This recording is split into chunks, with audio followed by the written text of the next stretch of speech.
Olá pessoal, sejam bem-vindos à aula 3 do nosso curso de Lógica de Programação para Iniciantes. Nessa aula eu vou falar sobre variáveis e tipos de dados. São conceitos essenciais para a gente dar continuidade aos nossos estudos. Então vamos lá. A gente na aula passada nós fizemos algumas atividades onde nós utilizamos o conceito de variáveis. Nós demos nome e informamos o tipo daquela variável para a gente poder armazenar aquele dado que a gente estava passando para o nosso algoritmo, para ele poder processar e fazer o cálculo que a gente desejava do nosso algoritmo. Então, imagine assim, se o usuário está informando algum dado, seja um número ou um caractere, nós precisamos armazenar esse dado em algum lugar. Como se trata de computadores, nós estamos fazendo algoritmos computacionais, nós precisamos armazenar isso em memória, certo? Então a gente tem que guardar essa informação e essa informação ela vai ter uma posição de memória no computador, certo? Para que a gente possa acessar toda vez esse dado, para que a gente possa acessar esse dado toda vez que a gente precisar dele, certo? Então, o que acontece? Quando a gente declara uma variável, certo? A gente cria e declara uma variável, a gente está indicando para o computador uma posição de memória, certo? E o tipo desse dado para que ele possa trabalhar na arquitetura de computadores, né, ali, na parte física mesmo, trabalhar com isso para ele saber qual que é o espaço de memória que ele vai alocar para aquele dado ser acessado quando for necessário. Então, é muito importante então que a gente entenda isso. Então, a gente sempre, quando declarar uma variável, a gente vai dar um nome para essa variável e a gente vai informar o tipo de dado que é aquela que vai representar aquele dado, certo? Tipo de dado que aquela variável vai tratar, vai armazenar, certo? Então vamos lá. Vamos entender o seguinte. Primeiro, antes de tudo, a gente precisa saber como que funciona um computador. Aqui nós não estamos falando de arquitetura de computadores, que é uma matéria específica para isso, né? Onde a gente faz conversões de binário, hexadecimal, octal, enfim. Não vem ao caso isso, mas é interessante eu mostrar um conceito super básico para vocês entenderem como é que como é que a gente conversa com o computador, vamos dizer assim, né? Ele não entende a nossa língua, né? A gente não entende, a gente trabalha com interpretadores, compiladores. Quando a gente usa lá uma IDE ou qualquer coisa lá, o bloco de notas ou qualquer programa lá que você está digitando um texto e tal, ele não entende nada daquilo. Ele só entende zeros e uns, certo? Os zeros e uns é o que o computador entende. Então, tudo que é armazenado na memória, ela vai ser convertido em 0 e 1. Vamos supor que você coloque o seu nome lá, né? Você coloca o seu nome lá e ele não vai entender o seu nome, ele não sabe lá se é João, se é Maria, se é José, ele não entende isso. Então, o que o compilador, o que o interpretador faz, né? O interpretador ele vai converter todos aqueles caracteres que o computador não entende, só nós entendemos no nosso idioma aqui, e vai converter em algo que ele entende, que é o 0 e 1, certo? E que vai representar aquele tipo de dado, ou aquele numeral, ou aquele texto. Como eu falei, o nome, por exemplo, ou um número, né? O número do CPF, ele não entende isso aí, certo? Então a gente vai ter que converter isso aí em zeros e uns. Na prática, na lógica de programação, a gente não precisa se ater a isso. O importante é só entender que é assim que funciona, tá? Então, para vocês não ficarem muito presos apenas ali na parte de alto nível que eu chamo, né? Que nós chamamos, né? Baixo nível é quando você está no hardware, né? Naquela parte mais de arquitetura de computadores, na parte física mesmo. E a parte de alto nível, programação, por exemplo, de alto nível, é quando você se afasta do hardware e faz aquela comunicação entre o usuário, interface usuário e máquina, mas utilizando vários recursos ali, né? Então seria mais ou menos isso. Então não se preocupem com isso, é só para dar uma visão geral, tá? porque existem áreas de conhecimento em nível computacional, né, nessa área de TI, que tem uma infinidade de matérias e disciplinas, ok? Então vamos lá. Vamos falar então sobre o que é um sistema numérico binário. O sistema numérico binário, o que significa? Por que binário? Porque a gente tem duas opções. Binário quer dizer que são dois, certo? Eu tenho duas opções. Ou eu tenho 0 ou tenho 1, como eu já falei. Os zeros e uns que o computador entende, ele vai ocupar uma porção de memória chamada bit. Ou seja, ele vai reservar um espacinho lá que a unidade mínima seria um bit, certo? Um bit seria a unidade mínima ali de porção de memória. E um conjunto de 8 bits a gente vai chamar de byte. Cada byte ele vai ser identificado, né, e acessado por meio de um endereço que a gente vai ter de memória, certo? Então é isso que a gente precisa saber.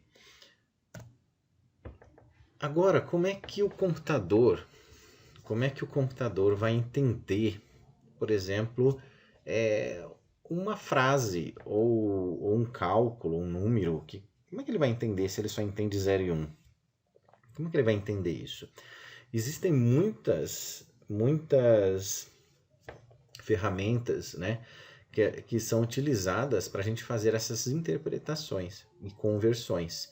Existe uma tabela chamada ASCII-2, que é uma tabela que vai transformar esses caracteres que nós humanos entendemos, né, A, B, C, D, arroba, barra, aspas, enfim, todos esses caracteres que nós conhecemos no nosso mundo, né, humano, vamos dizer assim, que nós conhecemos, o computador não vai entender. Então a gente vai precisar criar uma tabela. Essa tabela já existe, obviamente, né? Mas a gente vai precisar entender essa tabela e conhecer como funciona essas conversões. Então aqui o conjunto, ela vai transformar essa tabela, ela transforma o caractere ou conjunto de caracteres, né, que a gente conhece, em um binário. O binário é o quê? É um conjunto de zeros e uns, certo? Nós já vamos ver aqui como é que funciona e depois a gente vai fazer uma atividade simples, tá? Não vamos também ficar muito tempo nisso, é só para vocês entenderem mais ou menos como funciona.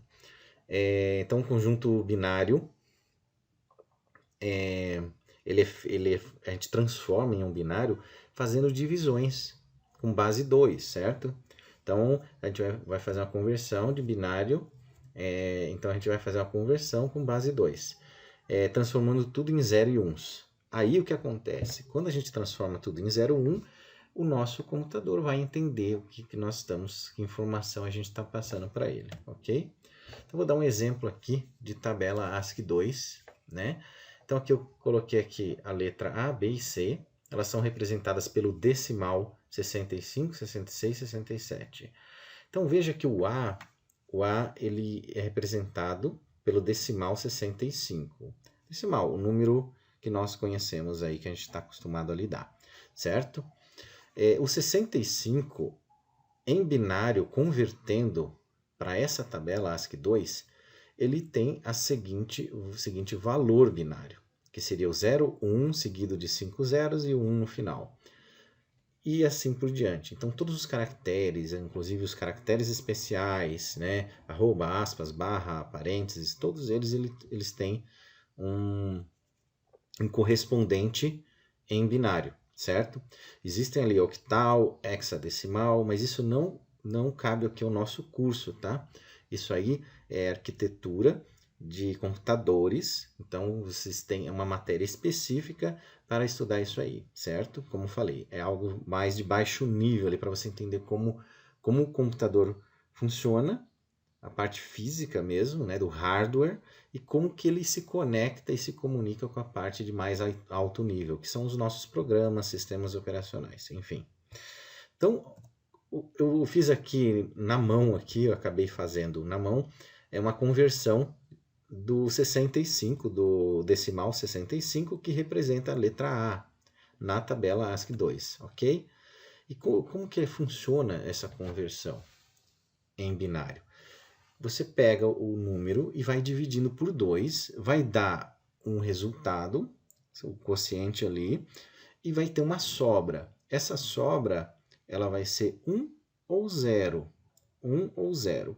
Quando você fizer todas as divisões, lá no final, quando você termina de fazer essa conta, você vai pegar no sentido oposto todos os números de baixo para cima, aqui onde está essa setinha aqui, e você vai escrevendo ali, você vai chegar no seu binário que vai representar aquela letra A. Na ASCII 2, você começa ali com um 0, onde está vermelho aqui, e depois você faz a continha e você chega no binário. Nós vamos fazer isso na prática, e a gente vai, na próxima aula, fazer isso aí, então, ok? Pelo menos 1 ou 2 exercíciozinhos só para vocês entenderem. Então, vamos falar agora sobre tabela de alocação. Então, a gente já descobriu que a gente precisa fazer declarar uma variável passando um nome, determinando um nome para ela e o tipo, né, daquele dado. Qual que é o objetivo disso? O computador ele precisa saber qual que é o espaço, a porção de memória que ele precisa reservar para aquela variável, certo? Porque cada tipo de dado ele vai utilizar um espaço de memória. Por exemplo, se eu utilizar apenas um caractere, é um espaço específico, né? Uma porção de memória específica, pequena.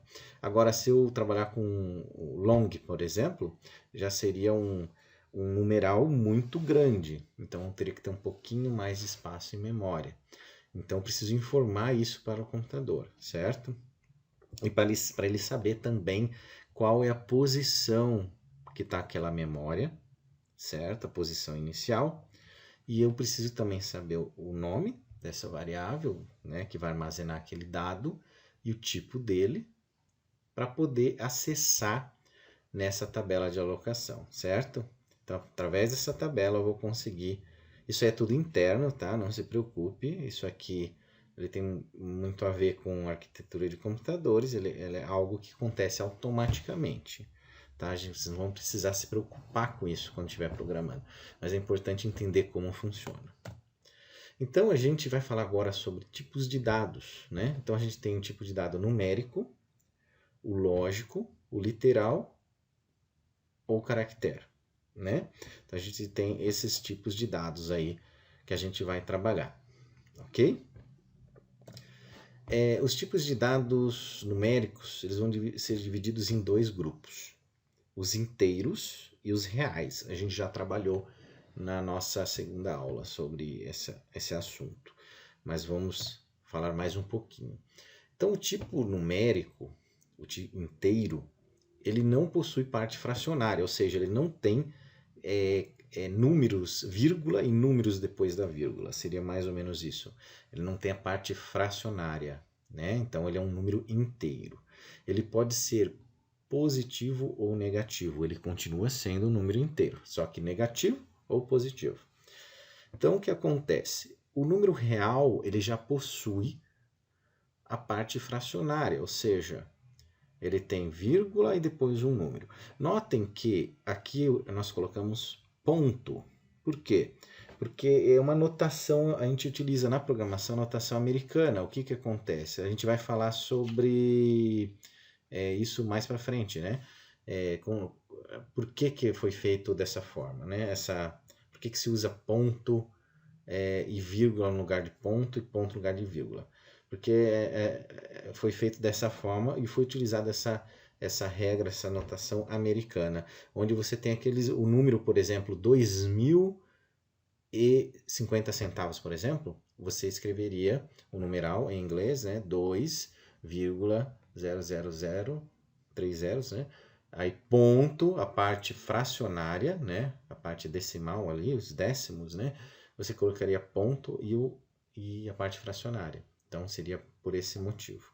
Então, você pode notar aí que 2.5, 12.8, menos 4.33, mesmo quando você tem um zero, né, o 8.0 é a mesma coisa que 8, mas na programação ele vai entender como 8.0.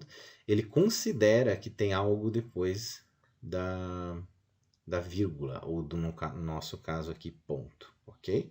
Isso mais para fins de programação, tá? Não na matemática, vamos dizer assim, a gente colocaria, em português, colocaria vírgula, né? Mas pensa assim, ó, agora eu sou programador, toda vez que for fazer conta, eu não vou usar vírgula, eu vou usar ponto. Só pense dessa forma. Então agora eu vou falar sobre o tipo literal ou caractere. O tipo literal é um conjunto, uma cadeia de caracteres, que podem conter letras, números e caracteres especiais, como arroba, barra, parênteses, né? Então vamos lá.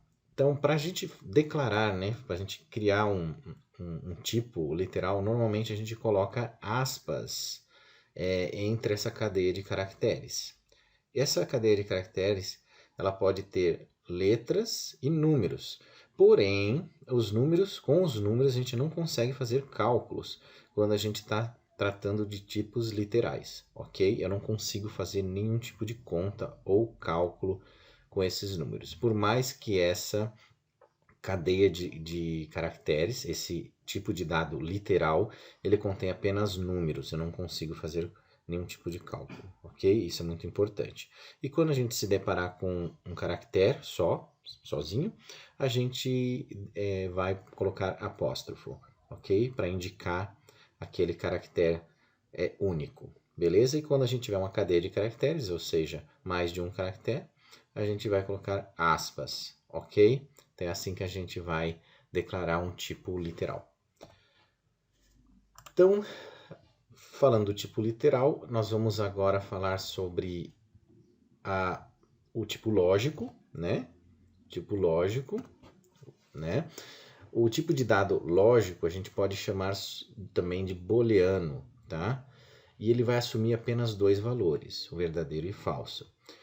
Notem que na aula 2 a gente fez um fluxograma e fez um algoritmo lá e que a gente tinha que tomar uma decisão, certo? E essa decisão, ela tinha uma condição e se essa condição fosse verdadeira, se ela fosse atendida, fosse verdadeira, o programa seguiria um caminho ou faria algo específico. Caso fosse falso, ele faria outra coisa, certo?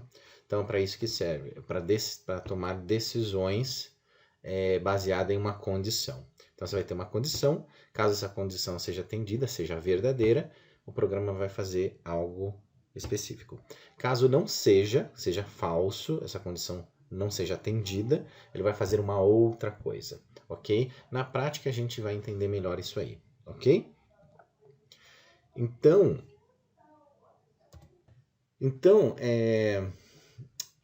a gente precisa falar agora de algumas regras que existem para a gente poder declarar essas variáveis. A gente vai ter que dar um nome, como a gente já falou, e informar um tipo dessa variável.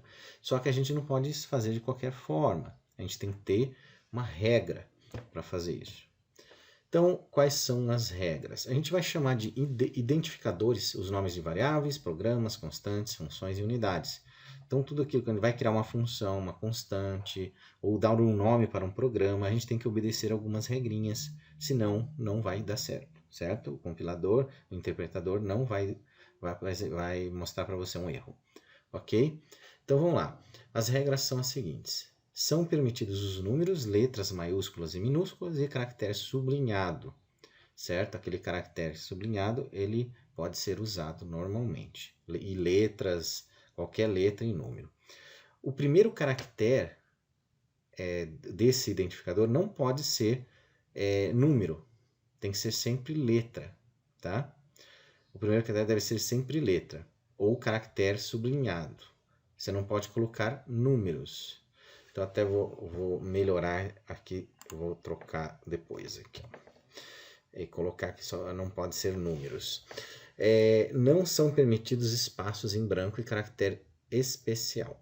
Tá? Então a gente não pode colocar lá arroba, qualquer coisa do tipo, aspas, barra, ele não vai aceitar. Vocês podem ter notado que quando vocês vão nomear algum arquivo que vocês estão fazendo ali, um arquivo de texto, qualquer coisa que vocês estão fazendo, na hora de salvar, alguns caracteres ele não deixa salvar o arquivo, certo? Então existem algumas regras em relação a isso aí. A dar nome a arquivos, e aqui não é diferente, o que a gente está programando aí tem um outro rigor também. Então não são permitidos espaços em brancos e caracteres especiais, certo? como eu falei, arroba, barra, aspas, enfim. Alguns caracteres especiais não são permitidos. Não é permitido utilizar palavras reservadas da linguagem de programação. Então, por exemplo, se eu tiver uma palavra que é utilizada como um comando, né, da minha sintaxe, da linguagem que eu estou utilizando, ele não vai aceitar, porque aquilo é uma palavra reservada para aquela linguagem de programação, ok? Então, vamos lá. Então, as regras dos identificadores, a gente colocou aqui uns exemplozinhos para vocês. Então, aqui A é permitido, né? Não tem nada de errado, aí é uma letra maiúscula. Brasil 1, 2, 3 é permitido, porque também são números, não começa com um número ali, tudo bem. E um valor não é permitido, porque ele começa com um número, não pode começar com numeral. E o arroba Denis também não é permitido, porque tem caractere especial, não é permitido. E o sublinhado número é permitido, tá? Não tem problema ele começar dessa forma. Ele é permitido fazer isso. A alegria separado com espaço não é permitido, porque tem espaços na letra ali, né? No conjunto de caracteres. A loja 1 não é permitido porque tem parênteses, que é um caractere especial. Do não é permitido porque é uma palavra reservada aí, que é um laço de repetição aí que todas as linguagens de programação utilizam, e não vai permitir você utilizar. Variável underline sublinhado 1 é permitido, ok? Então, seria isso. Essas são as informações aí que você precisa saber para você identificar e declarar uma variável, saber a diferença entre um tipo de dado e outro tipo de dado, ok? Então, espero que eu tenha sido claro aí na nossa terceira aula. Espero que vocês tenham gostado. E na próxima aula a gente vai fazer algo prático. A gente vai fazer alguns exercícios bem simples para a gente treinar isso aí. Então, eu vou fazer sempre dessa forma. Vou apresentar a teoria e vou fazer algo prático ali para vocês. Beleza? Então, até a próxima aula. Muito obrigado. Até mais.